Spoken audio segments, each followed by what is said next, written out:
আপনি কি কখনো এমন সময়ের মধ্যে দিয়ে গেছেন যখন চারপাশে অনেক মানুষ থাকা সত্ত্বেও নিজেকে ভীষণ একা মনে হয়েছে?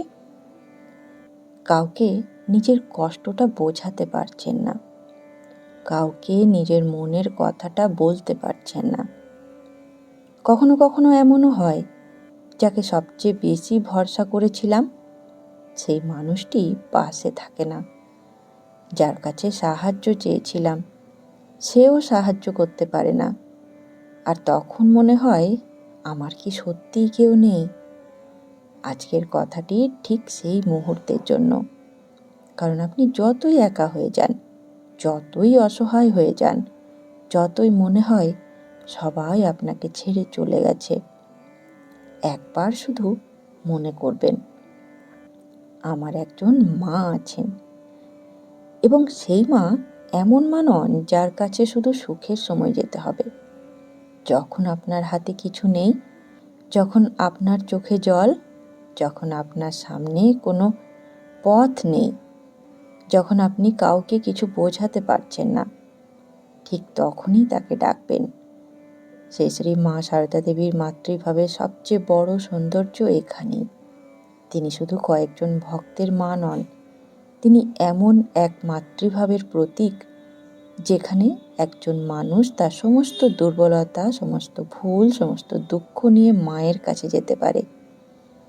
মায়ের কাছে যাওয়ার জন্য আপনাকে নিখুঁত হতে হবে না, আপনার মন সবসময় শান্তও হতে হবে না, আপনার জীবনে কোনো সমস্যা থাকবে না এমনও নয়, বরং আপনি যেমন আছেন ঠিক তেমনভাবেই মায়ের কাছে যেতে পারেন।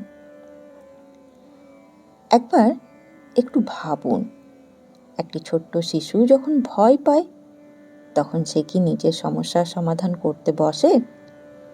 সে কি ভাবে, আমার সমস্যাটা এত বড়, মা হয়তো আমাকে সাহায্য করতে পারবেন না।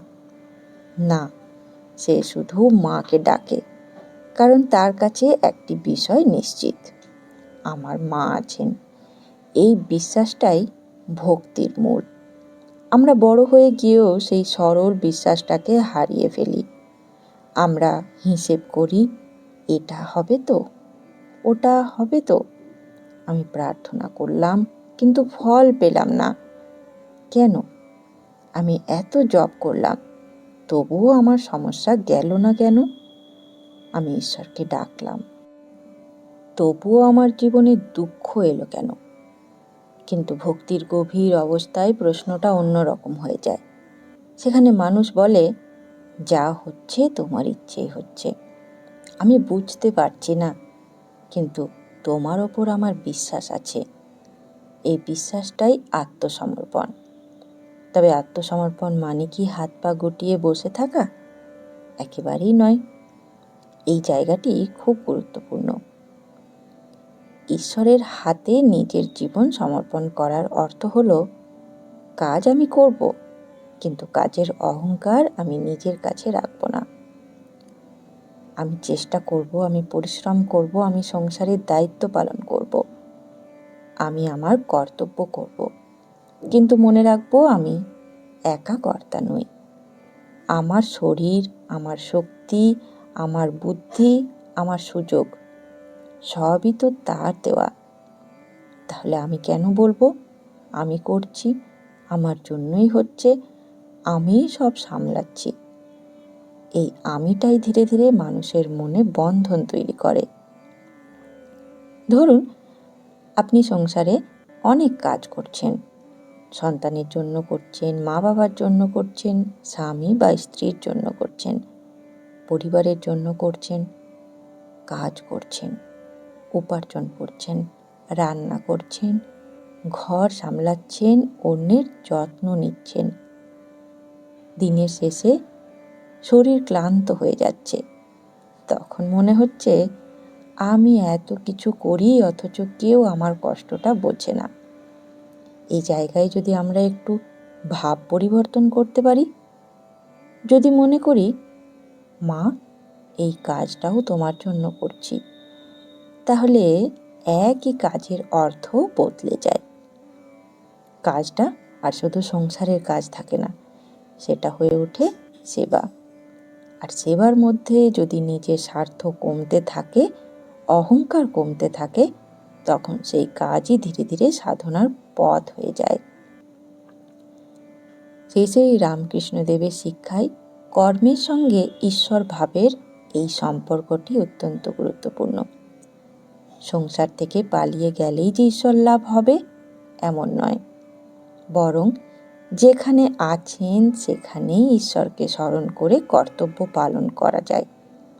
আপনি শিক্ষক হলে শিক্ষকতার কাজ করুন, আপনি ব্যবসায়ী হলে সততার সঙ্গে ব্যবসা করুন, আপনি গৃহিণী হলে সংসারের কাজ করুন, আপনি চাকরি করলে নিজের দায়িত্ব পালন করুন। মনে রাখুন, আমি তার যন্ত্র, তিনি আমাকে দিয়ে কাজ করাচ্ছেন।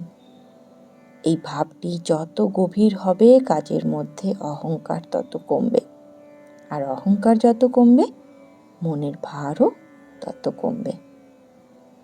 আমাদের জীবনে সবচেয়ে বড় কষ্টগুলির একটি কি জানেন? আমরা সব কিছু নিজের হাতে ধরে রাখতে চাই, মানুষকে নিজের মতো করতে চাই, পরিস্থিতিকে নিজের ইচ্ছে মতো করতে চাই, ভবিষ্যৎকে নিজের কল্পনা অনুযায়ী সাজাতে চাই। কিন্তু জীবন তো সবসময় আমাদের পরিকল্পনা অনুযায়ী চলে না। কখনো সম্পর্ক ভেঙে যায়, কখনো অর্থের সমস্যা আসে, কখনো শরীর অসুস্থ হয়, কখনো প্রিয় মানুষ দূরে চলে যায়, কখনো নিজের পরিশ্রমের ফলও পাওয়া যায় না। তখন আমাদের মনে হয় সব শেষ। কিন্তু ভক্তের দৃষ্টিভঙ্গি সেখানে একটু আলাদা। সে কাঁদবে, সে কষ্ট পাবে, সে নিজের দুর্বলতাও অনুভব করবে, কিন্তু শেষে গিয়ে বলবে, মা, আমি পারছি না, এবার তুমি দেখো। এই একটি বাক্যের মধ্যে কত বড় শক্তি লুকিয়ে আছে তা আমরা বুঝতেও পারি না। কখনো কখনো ঈশ্বর আমাদের সমস্যাটা সঙ্গে সঙ্গে সরিয়ে দেন না, কারণ আমরা শুধু সমস্যার সমাধান চাই। কিন্তু ঈশ্বর হয়তো আমাদের ভেতরটাকেই পরিবর্তন করেছেন। একজন মানুষ আগে সামান্য সমস্যায় ভেঙে পড়ত, কিন্তু ধীরে ধীরে ঈশ্বরের ওপর ভরসা রাখতে শিখেছে। সে বুঝেছে সমস্যা আছে, কিন্তু আমি একা নই। এই উপলব্ধিটাই বড়। দুঃখ থাকলেও মনে শান্তি আসে, কারণ তখন মানুষ জানে আমার একজন আশ্রয় আছে। শ্রী শ্রী মা সারদা দেবীর মাতৃভাবের মধ্যে এই আশ্রয়ের অনুভূতির বিশেষভাবে প্রকাশ পাওয়া যায়। মায়ের কাছে যাওয়ার জন্য বড় বড় সাধনা জানা দরকার নেই, কঠিন দর্শন জানারও দরকার নেই, শুধু অন্তর থেকে ডাকতে হয়। আপনি যদি সত্যিই মাকে মা বলে অনুভব করতে পারেন, তাহলে আপনার প্রার্থনাও বদলে যাবে। আগে হয়তো বলতেন, মা, আমাকে এটা দাও, মা, আমার এই সমস্যাটা দূর করো, মা, আমার এই ইচ্ছেটা পূর্ণ করো। কিন্তু একসময় প্রার্থনা বদলে যায়। তখন মানুষ বলে, মা, আমি জানি না আমার জন্য কি ভালো, তুমি জানো, আমাকে তোমার মতো করে চালাও। এটাই আত্মসমর্পণের আরও গভীর স্তর। তবে একটা কথা মনে রাখবেন, আত্মসমর্পণ মানে ইচ্ছা থাকবে না এমন নয়। মানুষের স্বাভাবিক চাহিদা থাকবে। কেউ অসুস্থ হলে সুস্থ হতে চাইবে, কেউ অর্থ কষ্টে থাকলে অর্থের প্রয়োজন হবে, কেউ সমস্যায় পড়লে সমাধান চাইবে। এগুলো তো স্বাভাবিক। কিন্তু সমস্যা তখনই হয় যখন আমরা নিজের ইচ্ছেকেই ঈশ্বরের ইচ্ছের ওপর বসিয়ে দিই। তখন বলি, আমার এটাই চাই, এটা না হলে আমি মানছি না। সেখানে ভক্তি ধীরে ধীরে দাবিতে পরিণত হয়। কিন্তু ভক্তির পরিণতি হলো আমি চাই, কিন্তু শেষ সিদ্ধান্ত তোমার।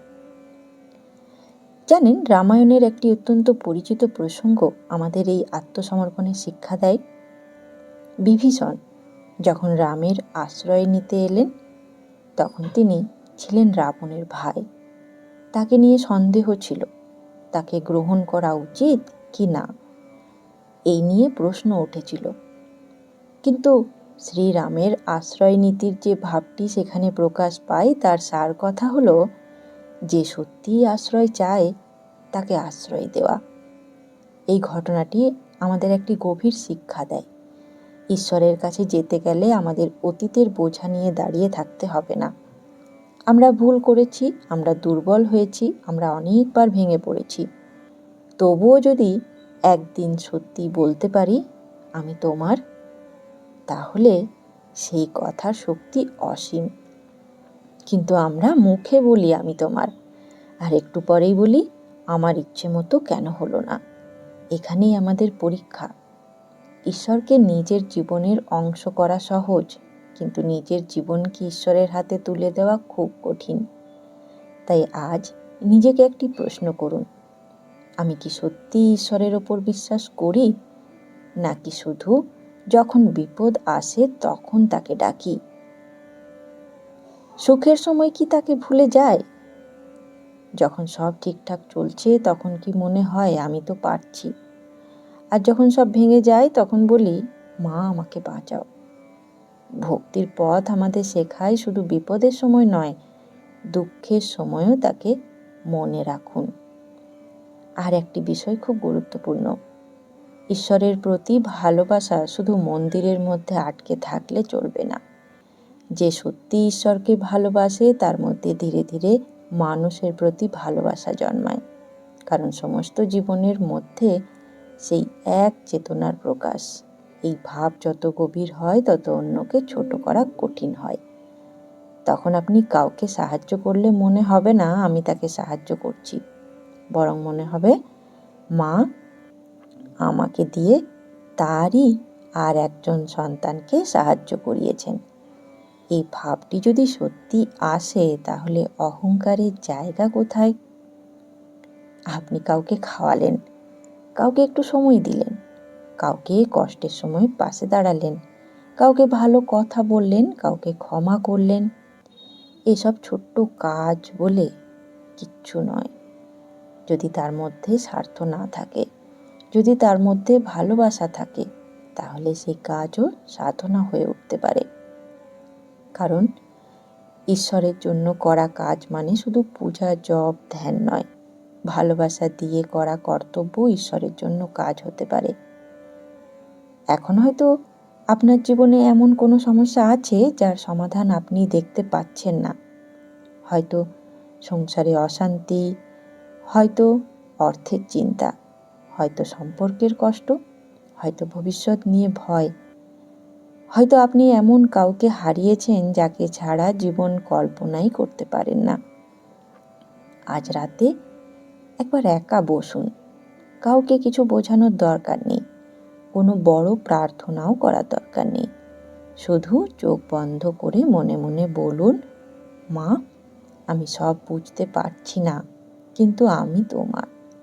আবার বলুন, মা আমি পারছি না, তুমি আমাকে ধরে রাখো। আর শেষে বলুন, যা আমার জন্য সত্যিই ভালো তুমি সেটাই করো। এই কথাগুলো শুধু মুখে বলবেন না, মনের মধ্যে অনুভব করার চেষ্টা করবেন। মনে রাখবেন, জীবনে সবসময় আপনার পাশের মানুষ থাকবে না। যাকে আপনি সবচেয়ে বেশি ভালোবাসেন সেও সবসময় আপনাকে বুঝতে পারবে না। আপনার নিজের শক্তিও সবসময় একই থাকবে না। কিন্তু ঈশ্বরের প্রতি সেই আশ্রয়ের অনুভূতিটা আপনি ভেতরে তৈরি করতে পারেন। আর সেই আশ্রয় যখন সত্যি হয়ে যায় তখন মানুষ বিপদের মধ্যেও সম্পূর্ণ ভেঙে পড়ে না। সে কাঁদে কিন্তু ভেঙে যায় না, সে কষ্ট পায় কিন্তু আশা হারায় না, সে পথ হারায় কিন্তু জানে আমার একজন মা আছেন। এই আজ থেকে তাই একটি ছোট্ট মানসিক সাধনা শুরু করুন। সকালবেলা ঘুম থেকে উঠে একবার বলুন, মা আজকের দিনটি তোমার। কাজ শুরু করার আগে বলুন, মা আমাকে দিয়ে তোমার কাজ করিয়ে নাও। কোনো সমস্যায় পড়লে বলুন, মা আমি তোমার সন্তান, তুমি পথ দেখাও। আর রাতে ঘুমানোর আগে বলুন, আজ যা ভালো হয়েছে, যা ভুল হয়েছে সব তোমার চরণে রেখে দিলাম মা। দেখবেন ধীরে ধীরে আপনার মন বদলাতে শুরু করবে। সমস্যা হয়তো একদিনে চলে যাবে না, কিন্তু সমস্যাকে দেখার চোখ বদলে যাবে। আর অনেক সময় সেটাই সবচেয়ে বড় আশীর্বাদ। শেষে শুধু এই একটি কথা মনে রাখবেন, আপনি যতই একা অনুভব করুন, আপনার যতই মনে হোক সবাই আপনাকে ভুলে গেছে, আপনার জীবনে যতই অন্ধকার নেমে আসুক, একবার অন্তর থেকে ডাকবেন মা। শুধু মুখে নয়, মনে বিশ্বাস নিয়ে ডাকবেন। ভাববেন আমি একা নই, আমার একজন মা আছেন। আপনার সব প্রশ্নের উত্তর হয়তো সঙ্গে সঙ্গে পাবেন না, আপনার সব দুঃখ হয়তো সঙ্গে সঙ্গে দূর হবে না, কিন্তু আপনি যদি সত্যিই তার হাতে নিজেকে সমর্পণ করতে পারেন, তাহলে ধীরে ধীরে আপনার ভেতর থেকে একটি শক্তি জন্ম নেবে। সেই শক্তি বলবে, যাই আসুক আমি একা নই। আর এই বিশ্বাস একদিন আপনাকে কর্মের মধ্যে শান্তি দেবে, দুঃখের মধ্যে সাহস দেবে, একাকিত্বের মধ্যে আশ্রয় দেবে, জীবনের শেষ পর্যন্ত আপনাকে ঈশ্বরের দিকে এগিয়ে নিয়ে যাবে। তাই আজ নিজের হৃদয়ে শুধু একটি বাক্য লিখে রাখুন, আমি তোমার মা, তুমি আমার। এটুকু বিশ্বাস নিয়েই পথ চলুন। মা হয়তো আপনার হাত সবসময় চোখে দেখাভাবে ধরে রাখতে পারবেন না, কিন্তু আপনি যদি সত্যিই তার সন্তান হয়ে থাকেন, তাকে ডাকেন, তার আশ্রয় অনুভূতি আপনার ভেতরে একদিন জেগে উঠবে। ধন্যবাদ, ভালো থাকবেন। ভিডিওটি ভালো লাগলে ভিডিওটিকে একটি লাইক, শেয়ার এবং চ্যানেলটিকে সাবস্ক্রাইব করে নেবার অনুরোধ রইল, যাতে ঠাকুর মা ও স্বামীজির এই বাণী আপনার কাছেও সবার প্রথমে পৌঁছে যায়। জয় ঠাকুর, জয় মা, জয় স্বামীজি।